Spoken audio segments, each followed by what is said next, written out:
Today's painting exercise is going to combine two of my favorite things, rocks and making the most out of things that don't go quite to plan. I love problem solving. I've been doing some studio cleanup and I came across this, which was a failed fluid painting from about 5 or 6 years ago. Nothing about this went right. It wasn't very interesting, the colors weren't great, and then it cracked so much. I was just going to toss it out, but then I thought, the texture's kind of interesting, and even though it's not interesting on its own, what if I painted around it to make it like a little pebble scene? So today I'm going to try to recreate it, but with watercolor. I'm going to do mine with yellows, browns, neutrals, rock-inspired colors. Give whatever colors you're going to use a spritz, and then cover your entire page in a variety of those colors. Try not to overthink this part, just kind of go with your gut and do what feels right. Once you're happy with the coverage, you're going to let this dry or make it dry.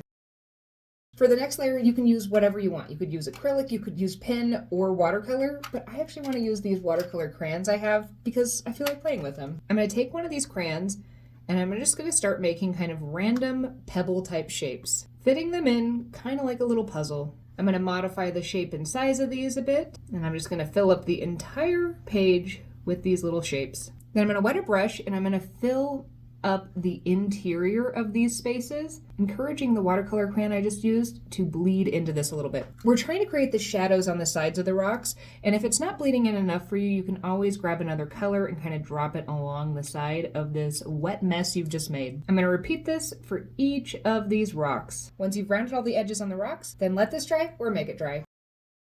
Then I'm going to take these same crayons, but I'm going to use the black and some different blues, and I'm going to fill in all the gaps in between the rocks because I kind of want this to look like water's flowing between them. I find that dipping the tip of these crayons into water before using them to scribble allows me to get more concentrated colors and kind of a smoother look to this. I think this looks really neat as it is, but I want to add one more touch, so I'm going to let this dry or make it dry.